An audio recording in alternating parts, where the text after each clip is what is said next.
This is the X-Zone Broadcast Network, broadcasting worldwide on broadcast affiliates and satellite program providers, including CNN Broadcast Network, Sirius Satellite Network, Star Media, Good News Radio Network, Angel Broadcast Network, Wiki Broadcast Network, and WPBN TV. For more information on the X-Zone Broadcast Network, visit us at www.xzbn.net.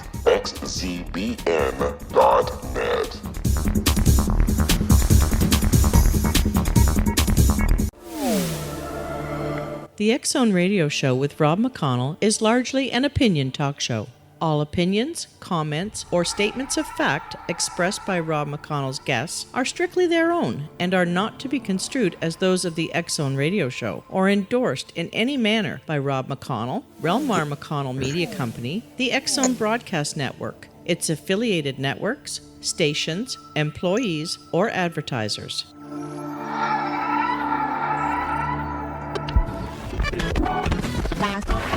All Hit Radio.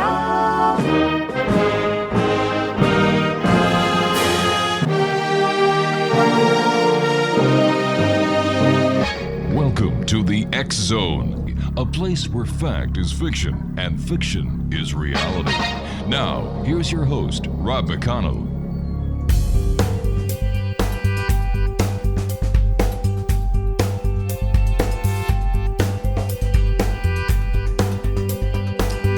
And welcome back, everyone. This is the X-Zone. I am Rob McConnell, and we're coming to you from our broadcast center in Hamilton, Ontario, Canada. If you'd like to check us out on the social media networks, X-Zone Radio TV, let me see if you'd like to send an email, xzone@xzoneradiotv.com. Our main radio website is www.xzoneradiotv.com, and on if you'd like to find out all about us, what other great programming is available to you 24/7, 365 on the X-Zone Broadcast Network, www.xzbn.net. My guest this hour, X-Zone Nation, is Ken Cherry. He is a fifth-generation Texan and a U.S. Marine Corps veteran who served from 1966 to 1970 in the Vietnam era. Ken attended the University of Texas at Arlington Business College and graduated summa cum laude in finance and economics. Ken is a 42-year member of Mensa and the retired former owner and principal of a regional Texas investment firm. Ken and his wife, Pat, are married 49 years. Ken was the Texas State Director for MUFON for over 10 years. At the time of the Stephenville event, he headed up a team of investigators and scientists that conducted extensive research and analysis of the mass sighting for an entire year. Unknown to most people, after the widely reported sightings in January of 2008, the UFO returned in October of that very same year. Interviews with numerous witnesses and analysis of radar reports yield the same results. A UFO, not a conventional aircraft, had returned to the Stephenville area as reported by reliable witnesses. Ken is the founder and president of Epic Extraordinary Phenomena Investigations Council, an organization which investigates and presents information on all manner of extraordinary phenomena. He is also the founder, host, and executive producer of the popular Epic's Voyages radio show on InceptionRadioNetwork.com. Joining us now is Ken Cherry. And Ken, welcome to the X-Zone. Hi, Rob. Glad to be here. So tell us, what really happened in Stephenville? Well, I had to write a book to kind of tell everybody what happened, but it became a media frenzy for many months and was reported all over the world. And as a result, we received phone calls from people, from reporters worldwide, Australia, Canada, England, all of Europe and so forth. I even got one inquiry from a fellow in Afghanistan. And so there was widespread interest in the sighting because there were just a huge number of highly reliable witnesses that described this enormous craft. And the first story that made the newspapers was about this gentleman, Steve Allen, who was himself a private pilot and one of his friends who was a flight attendant for American Airlines for many years, and her husband. They were all standing outside at his place one evening, and they witnessed this craft that he described as being a mile long and a quarter mile wide. It went across the horizon at such an incredible speed. Steve estimated that it was flying 2,000 miles an hour based on his own experience flying the same distance in his aircraft. So he had a pretty good idea how fast this thing was going. Well, they stood there sort of in awe talking about it for a little while, and the next thing you know, it came back. And this time, though, it was being chased by F-16s in Afterburner and trying to catch up to it. And Steve said at some point, it's like the UFO decided, well, I had enough of this, and just, took off and left them almost sitting still in the air. So that was the initial story that got picked up by the AP that, of course, was published all over the world. And the amount of interest was just amazing.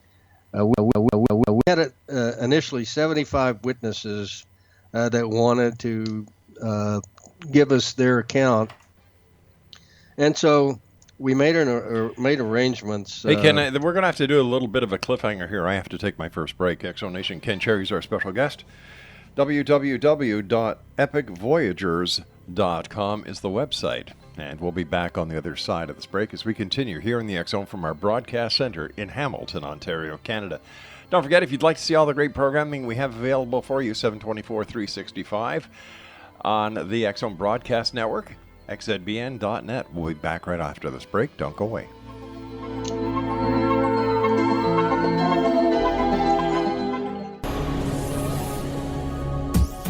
This is the X Zone Broadcast Network, broadcasting worldwide on broadcast affiliates and satellite program providers, including CNN Broadcast Network, Sirius Satellite Network, Star Media, Good News Radio Network, Angel Broadcast Network, Wiki Broadcast Network, and WPBN TV. For more information on the X Zone Broadcast Network, visit us at www.xzbn.net.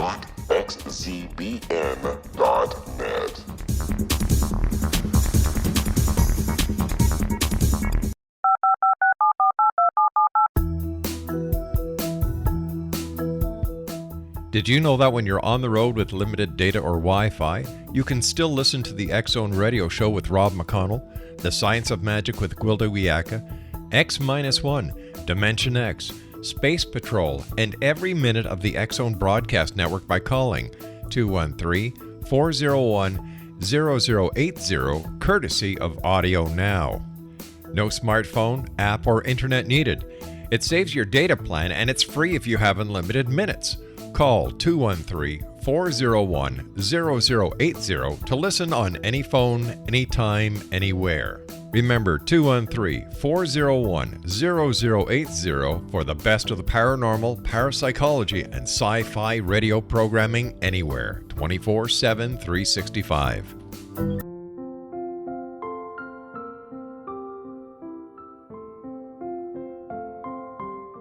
I am Dr. Carl O'Helvey, founder, president of a new cancer foundation focusing on evidence-based physical, mental, and spiritual interventions, including natural cancer cures, prayer, meditation, affirmations, nutrition, and other related holistic cancer prevention and cure modalities. These are used in cancer education, research, and financing care. I ask for your help to continue this important work by donating at www.holisticcancerfoundation.com.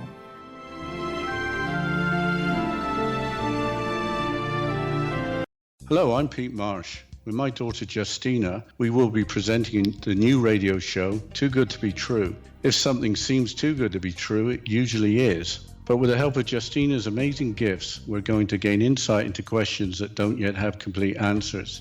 Have you wondered who built Stonehenge and for what reason? Why are crop circles found in the same region as Stonehenge and elsewhere? Are crop circles a hoax, or are they created with technologies that we have little knowledge of? Who built the pyramids in Egypt and also in other countries? How and why were they built? Was the Titanic switched with the Britannic as part of a gigantic insurance fraud, or for more insidious reasons? What caused the Tunguska event when trees were flattened over an 800 square mile area in Siberia? Will the new insights be too good to be true? Well, that will depend on what you are prepared to believe. Please join us as we start on this journey together. For more information on Too Good to Be True, visit www.xzbn.net. Little children aren't the only ones afraid of the dark. Millions of soldiers return from war zones with PTSD, anger, frustration, fear, and loneliness, much of which surfaces during the darkness of the night. You have the chance to change the lives of these American heroes. Songs and Stories for Soldiers.us provides free MP3 players for these men and women. With a list of 3 million songs in 16 different styles, 100,000 audiobooks, and 30,000 old-time radio programs, every veteran can find something to soothe and comfort them at no cost. All our players contain an 8-hour audio program designed to help veterans fall asleep. With 1,500 plus vets now participating, it's our goal to deliver 10,000 audio players this year. Go to our website at songsandstoriesforsoldiers.us. Help us help a veteran make it through the night.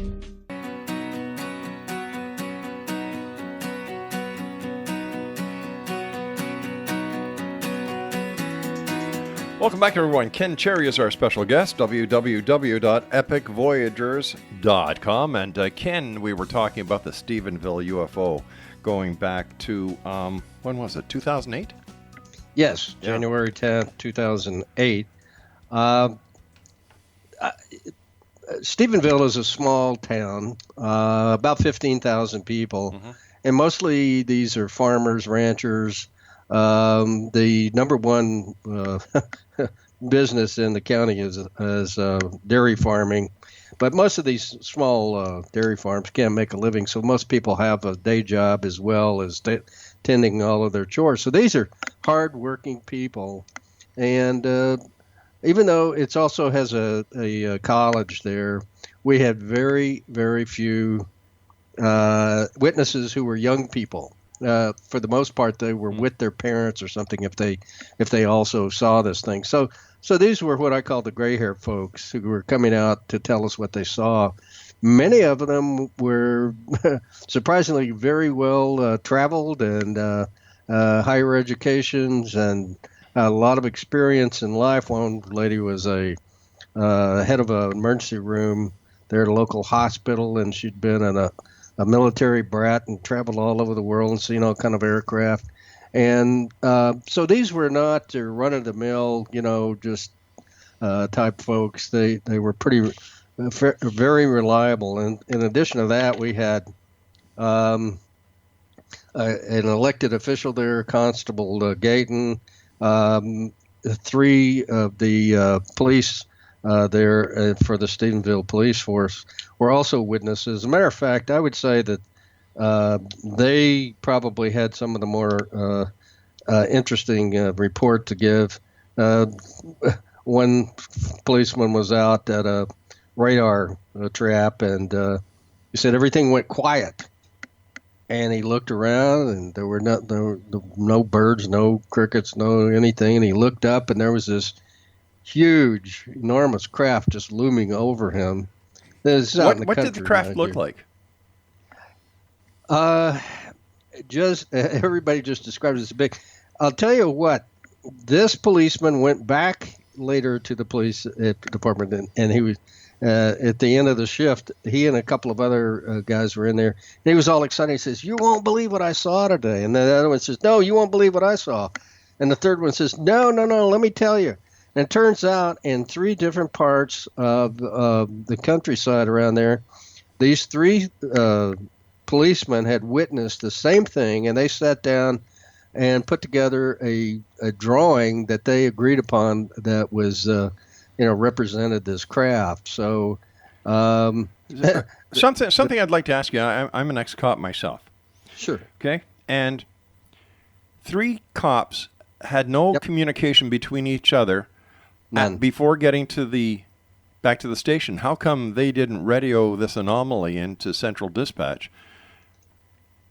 Beats me, but I mean, I'm not aware of all of that stuff, but I will tell you that these guys, we interviewed them.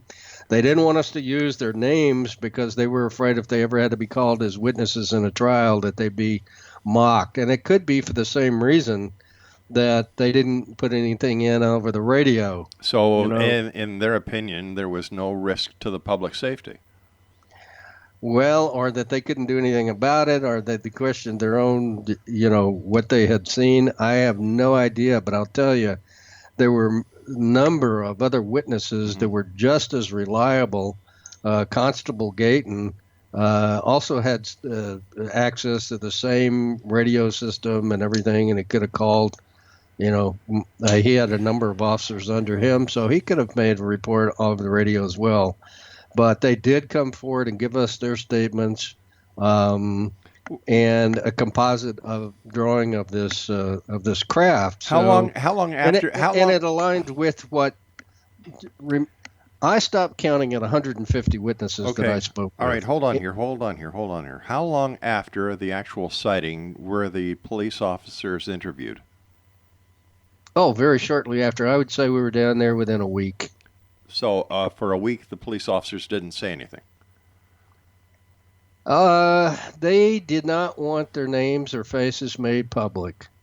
So they were waiting to give the official statement, but they didn't. They really were in fear of their jobs. Now, Constable Gayton was very public about it, and he was an elected official. He's very popular there. He was reelected numerous times, and I guess he had no fear that it was going to affect him, and so he was very vocal about it. But a sheriff, a deputy there, also viewed it. I mean, Constable Gayton was one of the only law enforcement officers that had the courage to go public on it. So, but there were other people. There was bank president who didn't want their name used. There was a city councilman, Mark Murphy, who he was very vocal about it. He came out and gave.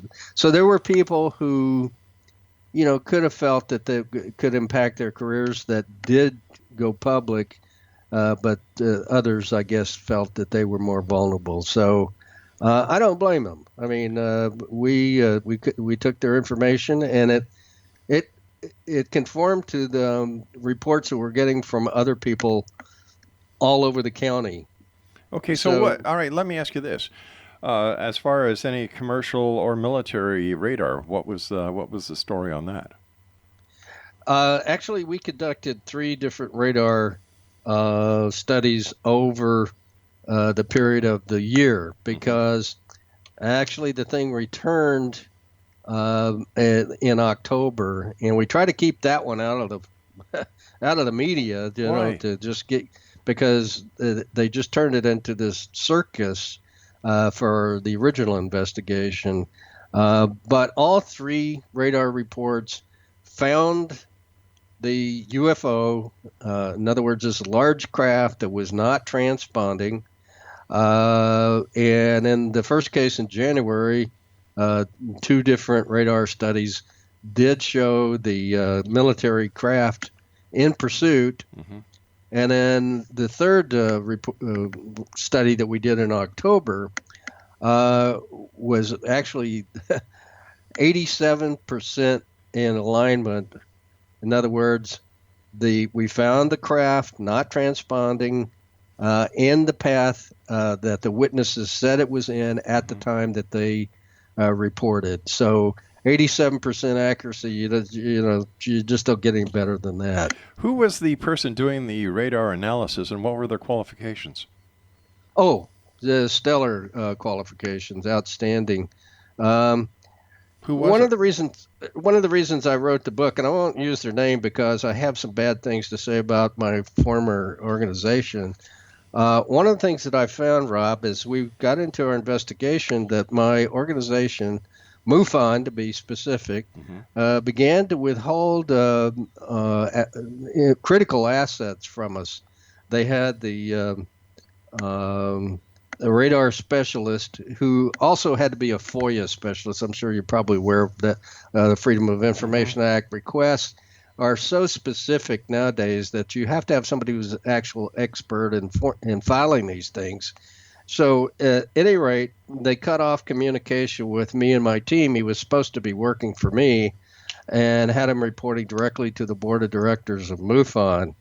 A good friend of mine, Dave Pavoni, who's the producer of the UFO Hunters, offered to come and give us help, and he hired another radar specialist, a retired meteorologist, who did file FOIA reports and get the radar. Now the FAA. Just a sec here. Yep. A meteorologist.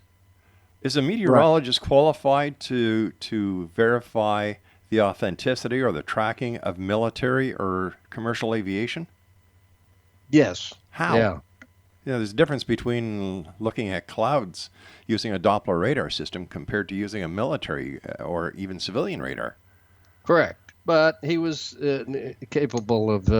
That was one of the things that he had done since he retired, was be a investigator and a FOIA expert and so forth, and requesting the various radar reports and interpreting them. But he did find in his study the UFO passing by Steve Allen and his friends, and they did find the F-16s in pursuit later on that evening. So regardless of the people's names and whatnot, all three radar reports did confirm the eyewitnesses in terms of time and place. So that made me start looking at my own organization, trying to find out what the heck is going on.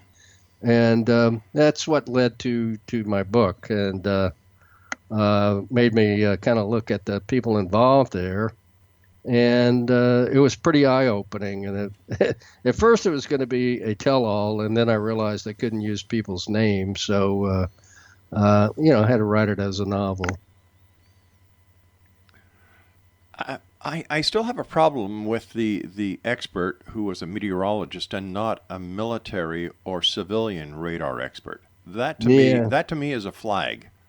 That to me is a flag. Another flag with the entire story so far is that there was no chatter on the police bands about this. Now, what it says to me is that the officers, if they did see something, were negligent in their performing their duty if they saw something of that magnitude, and if there is something of that magnitude, it could possibly pose a threat to public safety, and they were derelict in their duties as officers by not communicating with the rest of the law enforcement agencies on the frequencies and in the territory. That makes no sense to me at all.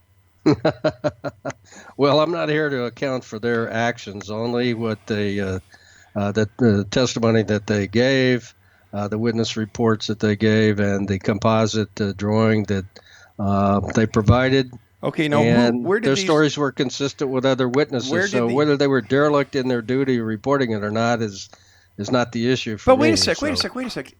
It's all these little pieces that sometimes are most troubling to people when it comes to UFO repords.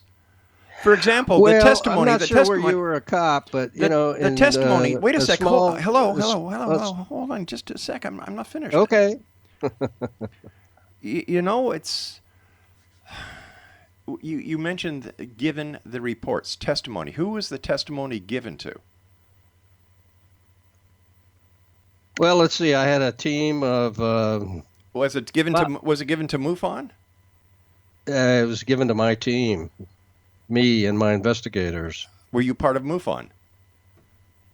I was the state director. Okay. You just read that off my bio. But I didn't know at the time if you were or you weren't, because. Yeah, no, it says right in there I was the state director, and conducted the investigation Okay. for over a year with a team of investigators. All right, So, stand by. We've got to take another commercial break here. www.epicvoyagers.com. Ken Cherry is our guest, and we'll be back on the other side of the news as we continue here in the X-Zone from our broadcast center in Hamilton, Ontario, Canada. And not only are we on the X-Zone Broadcast Network, we're on Radio X, the Mutual Broadcast Network, and of course on iHeartRadio. My name is Rob McConnell. Don't go away.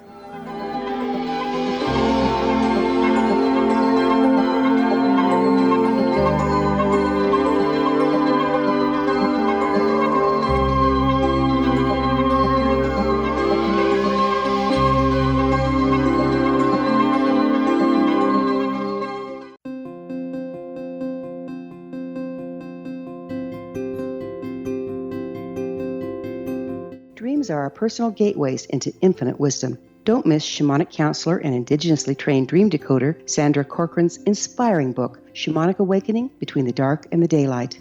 This remarkable work chronicles Sandra's 35 years of experience with diverse wisdom keepers and her initiations throughout the Americas and across the British Isles, Turkey, Greece, and Egypt. Sandy's knowledge of symbology, psychology, and myth influence her dream blog and workshops. Sandy offers private tarot readings, international journeys, a meditative CD, as well as her book, Shamanic Awakening, to encourage you as you navigate this earth walk, creating a deeper connection to yourself and all that is. Find this and more at Sandy's website, starwalkervisions.com.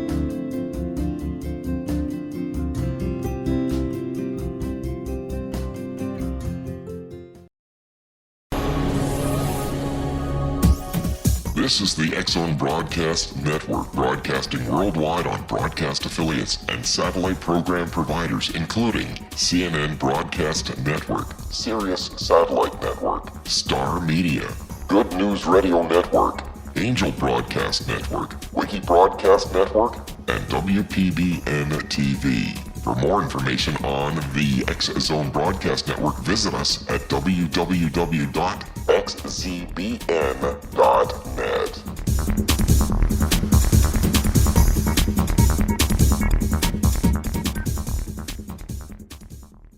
How would you like to be able to read other people's minds? Well, the next best thing is here. When you know how to read a person's name, you know how the person thinks, feels, and behaves. Each letter in our name holds a key to unlock our true essence. Our name contains both our gifts and challenges in this lifetime. Mnemology science discovers personality secrets hidden in the placement of the letters of our names, including the first and last impression people remember about us. Sharon shows us how to interpret the arrangement of letters as outlined in her book, Know the Name, Know the Person. Sharon Lynn Wyeth created mnemology science after 18 years of research and testing her theories, and has supported thousands of people around the world in understanding themselves and others better. You'll enjoy Sharon's unique teachings as she shares her system to learn the gifts behind your given birth name. Even if you don't like your birth name, there are jewels in this book.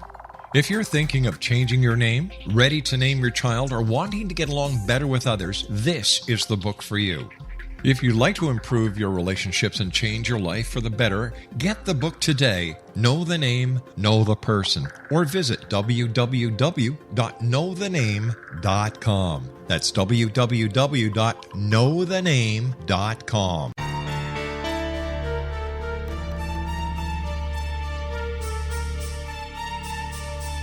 Hello, I'm Justina Marsh, and with my dad Pete, we are going to present a new show called Too Good to Be True. Together, we are aiming to discover more truths about this world and beyond. Do you have unanswered questions about the world?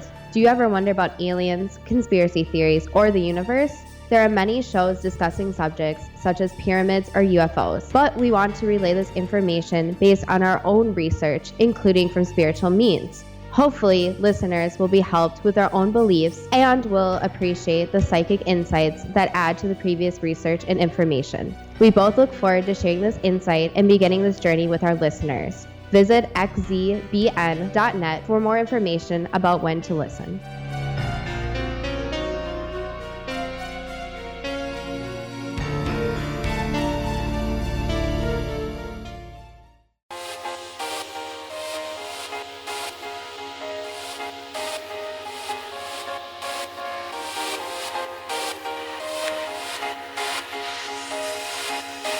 And welcome back. We're talking about the Stephenville UFO, going back to the year 2008. Ken Cherry is our special guest, and his website is epicvoyagers.com.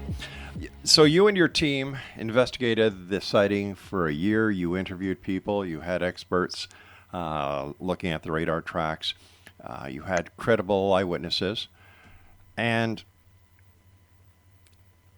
what was the final conclusion? It was a UFO that was seen twice, am I correct? Oh, it was seen multiple times. 2 times were covered by the media, greatly. But one lady asked me what I thought was an excellent question is, Mr. Cherry, why does this thing just keep coming back? Because it was sighted a number of times over the through January and February. So, there were 2 types. The media dubbed the big one that was considered to be a mile long and a quarter mile wide as the mothership. But there were also orbs that were sighted, not always in conjunction with this big one, but there might be, they were kind of golden globes, orbs. Could either be one, several of them, or one that broke into several. So there were different. There were 2 different, primarily UFO types there. Were there any photographs taken? No, there were just these composite pictures that were put together by the cops. I had any number of people come forward with things. One of the witnesses that the little newspaper there in Stephenville quoted gave this dramatic account of him being out hunting on his ranch, and he looked up, and there was this huge craft hanging over, and he looked through the scope on his rifle, got a good view of it. But he brought us what he claimed to be proof, and we looked at it, and it looked all the world like just the sun shining through the clouds, or behind the clouds. So we didn't have anything that would be considered definitive proof. And there were James Fox came into town, was offering $5,000 for pictures, and everybody my phone rang off the hook. People wanting to be paid for whatever they had to say or turned show. Into a circus.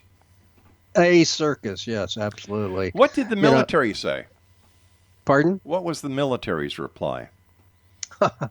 Well, the initially, within a day or so of this report, this major came out and said, it was 2 commercial jets flying too close together and created an optical illusion. Well, the fact that it was seen in 3 or 4 different counties from all sorts of different angles at different times kind of blew that away. But then by the time we got our radar reports, he even denied that there were any F-16s in the area. And then after we got our radar reports proving that they were there, okay, I didn't know about that flight that was out that evening. Is it possible it was the National Guard, therefore the Air Force wouldn't have not known it? No, not at all. The Joint Reserve Base is, these are all people who are, part-time pilots. And this was an evening flight. And remember, this was back during the Middle East war. We were in Iraq and flying sorties, and gasoline was being rationed and so forth. And you don't send reservists out at night. They don't have that much experience flying except a couple of weeks out of the year. They're mostly accountants and people like that, So this would have been unusual. Plus, you have to. You don't just hop in a plane and fly off. It's all kind of ground support has to be called in for these folks. So the fact that somebody didn't know that this flight had gone out is just ludicrous. One of the witnesses or people that I spoke with, over a period of time, I had a number of whistleblowers that came forward to tell me, their version of what was going on and so forth. And one of one of the first people I spoke with was this young first lieutenant, Air Force lieutenant, on the base where this flight had taken off. And he'd already decided he wasn't going to make the Air Force a career and was very interested in this. But anyway, he said, we see UFOs on our radar here all the time, and we're told not to talk about them. So apparently, one thing we did find is that this area has been a hotbed of UFO activity for at least 100 years. And yet there's no proof of them. No proof. Well, unless it lands or people get a clear shot of them, you're absolutely right. I mean, even some of the best photographs have been people have said, those are too good, But it is, look at it this way. This is a conditioning process for the human race. It's like we discovered this primitive tribe in the jungle. Just go barging in there. You fly over, you drop a Coke bottle, whatever, that movie was. But anyway, it's a long conditioning process. And first they want to try it out over a small town like Stephenville and, see how people react. In the beginning, the reaction was pretty good. People wanted, I found a genuine interest among all these gray-haired folks and said, I know I've seen something that's unusual and probably, the greatest mystery of my lifetime. And, of course, people exist on other planets. And so they were pretty calm. But as more and more media hype came out, the sighting reports just started spiking, and people who had been reliable witnesses started seeing UFOs everywhere. So, part of the justification for not disclosing what's going on with UFOs and ETs and that sort of thing is the belief that people would not be able to handle it. And we did get, there was at some point a mass hysteria that took over there where people were seeing UFOs everywhere, and even some of our earlier witnesses that we found, that we confirmed their stories, began to see them everywhere. So I think we've got a long way to go before we're ready for them to just land and give us the proof that you're looking for, Rob. Well, I figure with all the cameras that everybody has access to now, whether it be a remote webcam or a dash cam or somebody's cell phone with a high-definition camera, if these UFOs are all over the place, shouldn't there be the smoking gun photograph by now if they are really there and it's not, it's real and not just kind of a sociological hype that is going around, because it does get certain people their 5 minutes of attention. Yeah, well, when you say they're around all the time, they're not in the same place on a regular basis all the time. So, quite a few of the sighting reports that we followed up on were not, not confirmed. But I would say that over time, around the world, there have been a few, fairly good photographs. The Belgium flyover, there were a number of photographs taken of these triangular crafts with their lights going overhead and so forth. So, it's not like there haven't been any. And but there are always naysayers out there that say, that's not real, it's photoshopped, whatever. But I agree. We just got as close as we could to proving, the fact that it's a UFO doesn't mean that it's from outer space. I agree. It just means that it's an unidentified flying object, but it was clearly technology that's not conventional. How do you know that? How do you know that? How do you know it wasn't technology that is still classified as top secret?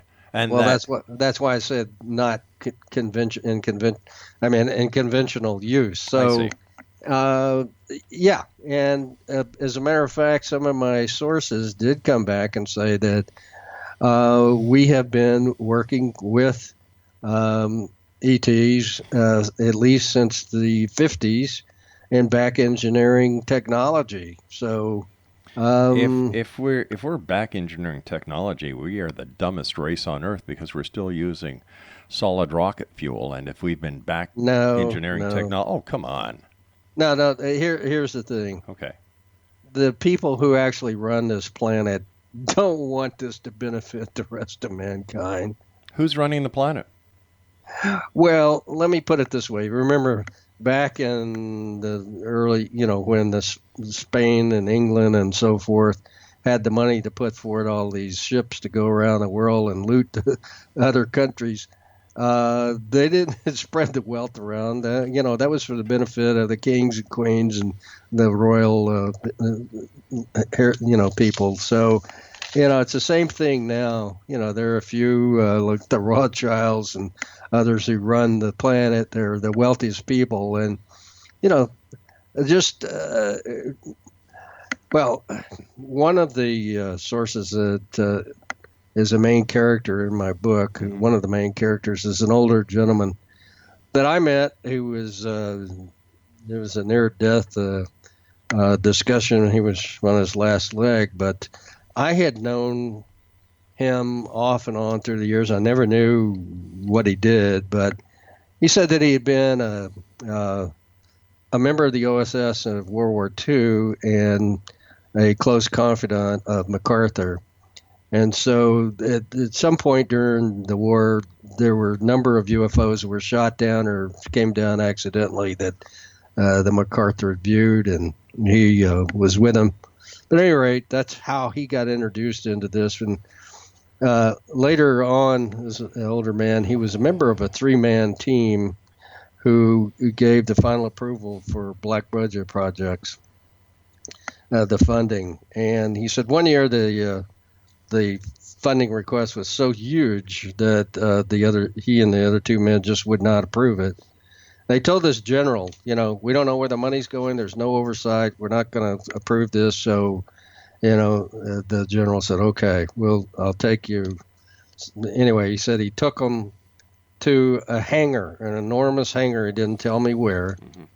And he said when they opened the hangar, in his words, there were all sizes of flying saucers. And the general turned to him and said, that's where the money's going. And this was in the early 60s. So we've had the secret space program for at least 6 years, something like that. So it's not that we haven't been able to, back engineer this stuff. It's just that. And yet Russia was on the moon before the Americans were. You go figure. So that means the extraterrestrials weren't working with Russia. They were just working with the Americans? I don't know that. They could be working with the Russians and the Chinese and also as well. Who knows? All right, listen, I've got to take my final break. Please stand by. Interesting conversation. Ken Cherry's our special guest. www.epicvoyagers.com. I'm Rob McConnell. We'll be back on the other side as we wrap up this hour here in the X Zone from our broadcast center in Hamilton, Ontario, Canada. Don't go away.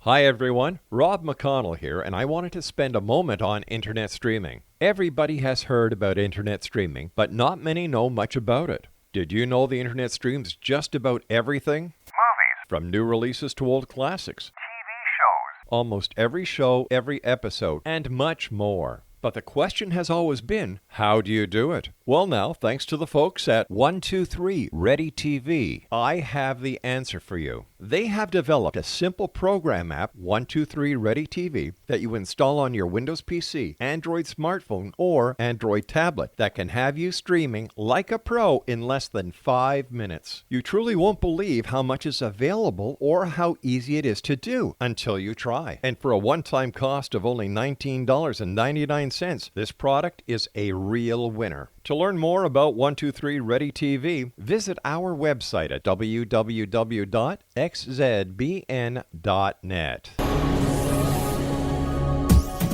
This is the X-Zone Broadcast Network, broadcasting worldwide on broadcast affiliates and satellite program providers, including CNN Broadcast Network, Sirius Satellite Network, Star Media, Good News Radio Network, Angel Broadcast Network, Wiki Broadcast Network, and WPBN TV. For more information on the X-Zone Broadcast Network, visit us at www.xzbn.net.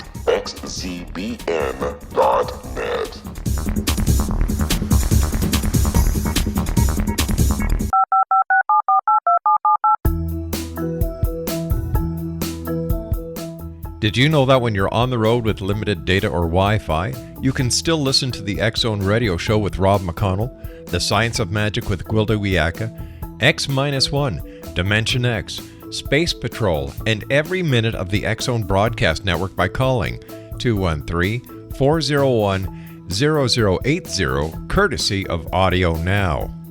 No smartphone, app, or internet needed. It saves your data plan and it's free if you have unlimited minutes. Call 213-401-0080 to listen on any phone, anytime, anywhere. Remember 213-401-0080 for the best of the paranormal, parapsychology, and sci-fi radio programming anywhere, 24/7, 365.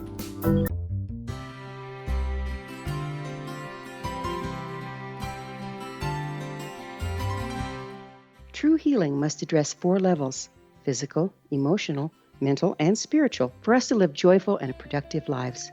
We tend to treat 3 of the 4, leaving the spiritual languishing. If you're tired of the same dysfunctional patterns cropping up in your life, Soul Balancing is for you. Trixie Phelps, owner and founder of Soul Balancing, is a naturally gifted energy healer trained in numerous esoteric forms, including shamanism. Trixie has created a powerful modality that safely and effectively clears your energetic field. A Soul Balancing session can remove interference, heal trauma, and restore your hope.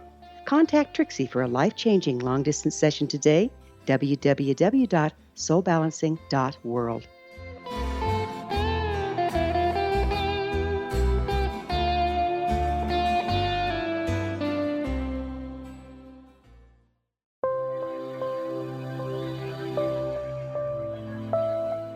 There's a legend shared by many indigenous cultures of a time when the nations were cast to the 4 corners of the world. Each nation was given a body of sacred knowledge that held a different portion of the truth to preserve. True reality could not be known until all the nations reunited, combining the information.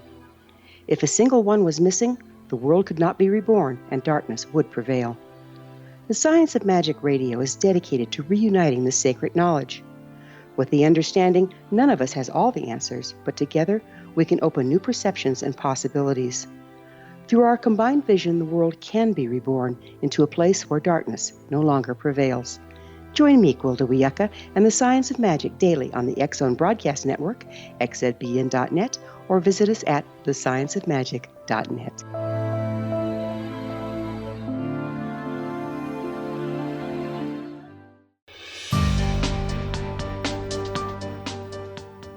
Welcome back, everyone. Ken Cherry is our guest. And Ken, we were talking before we went to the break about this gentleman that you talked to who, was describing black budgets. And after questioning a general or refusing a major part of a budget, the general actually brought him to a hangar where these crafts were. Now, I don't doubt that the Americans and other countries do have secret projects because they don't want the competition to know, and that only makes sense to me.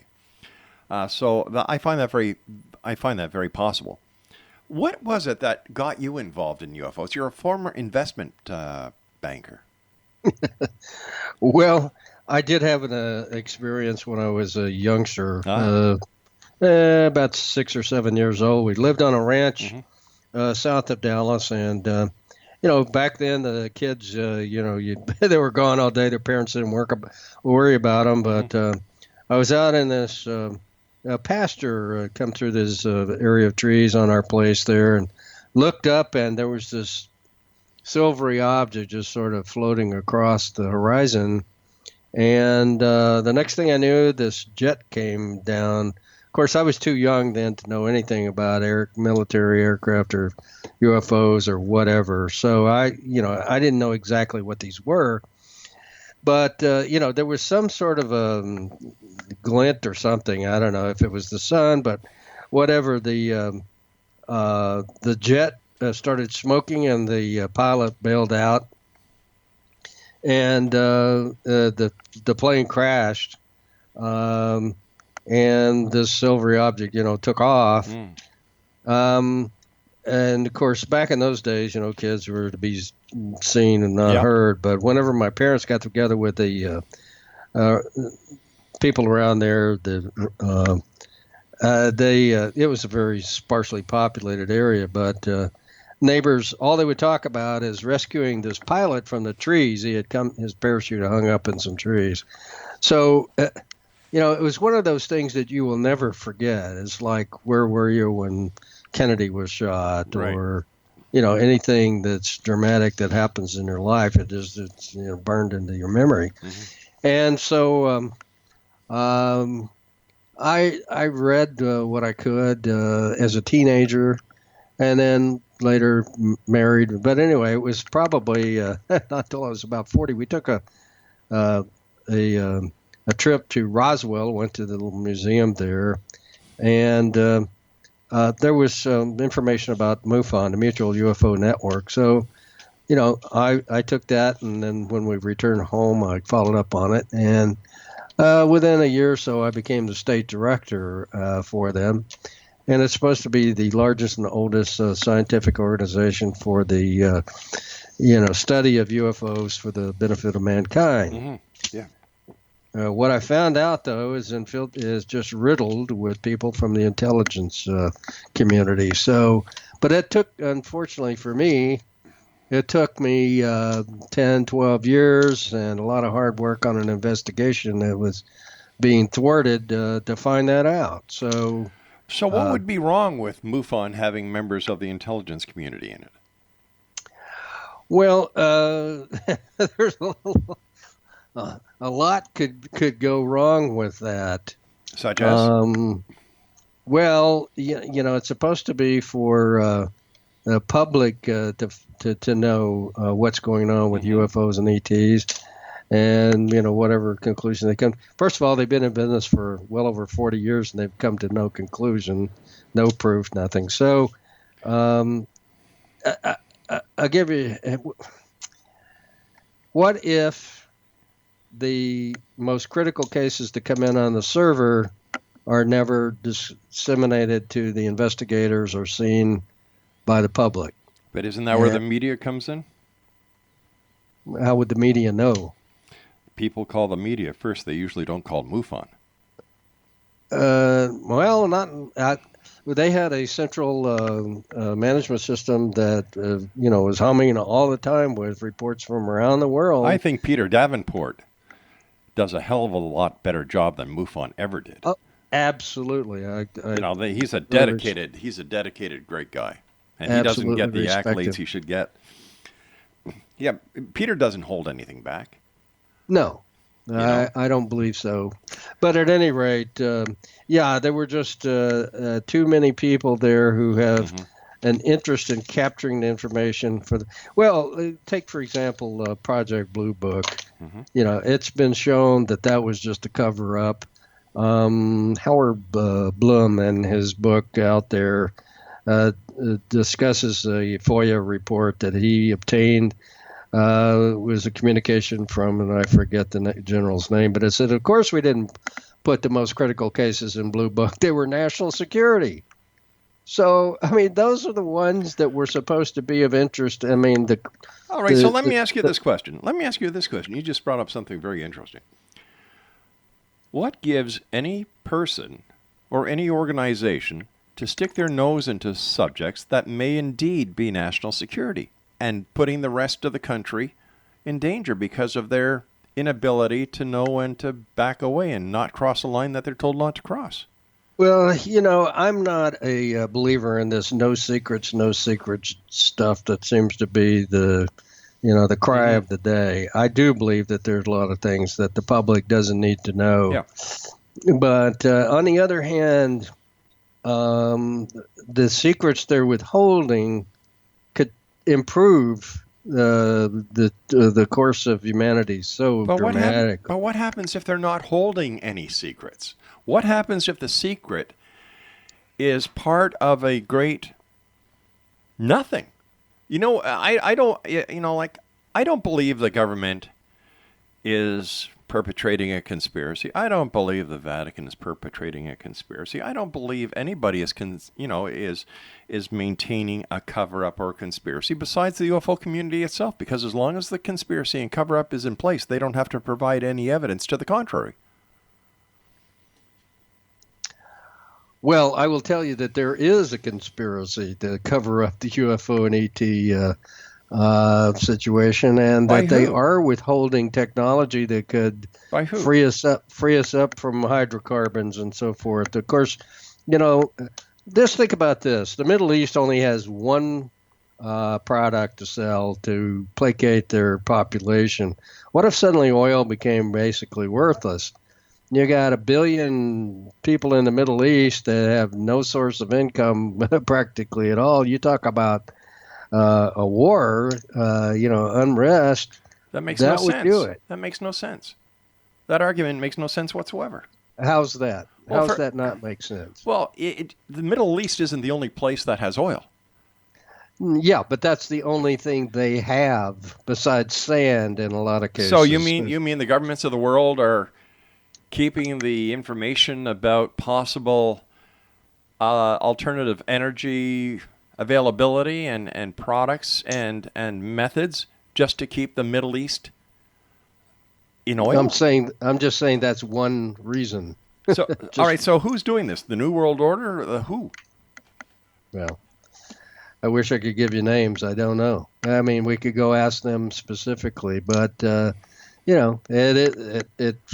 anytime there's more than two people involved and keep it a secret, it's a conspiracy. So I already outlined to you one, which was the existence of a secret space program. So, but once again, I have to ask you: did you see any proof, or all you have to substantiate the claim is hearsay evidence?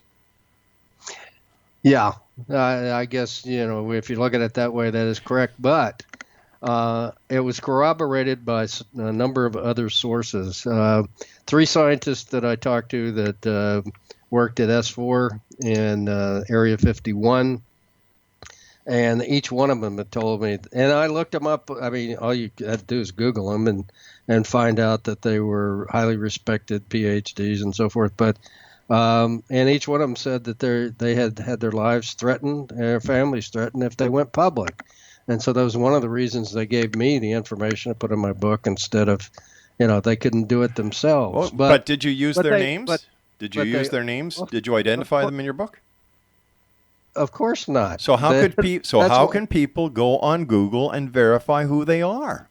I did the research. I wrote it down. It's up for people to read my work and see if they believe it or not. If it's not credible, they just reject it.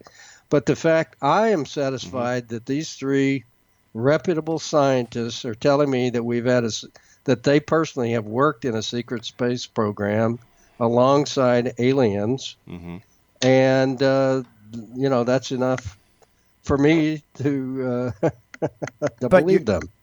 Without seeing any proof.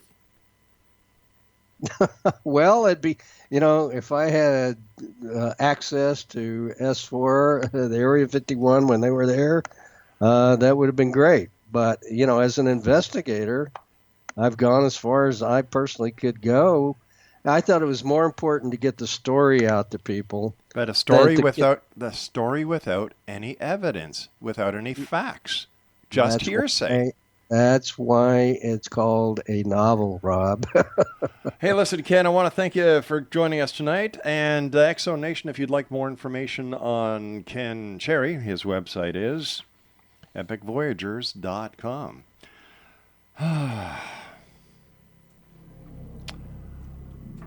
Yep. I don't know what to tell you, Exo Nation. But if you want to find out anything about the hearsay evidence that he came across and put into a book, and you can buy his book. It just doesn't make sense. And if it doesn't make sense, in my way of thinking, it's not true. And it's the job of a journalist to ask the tough questions. And when tough questions aren't answered, you've got a problem. I'll be back on the other side of this break as we continue here in the X Zone from our broadcast center in Hamilton, Ontario, Canada. Don't go away.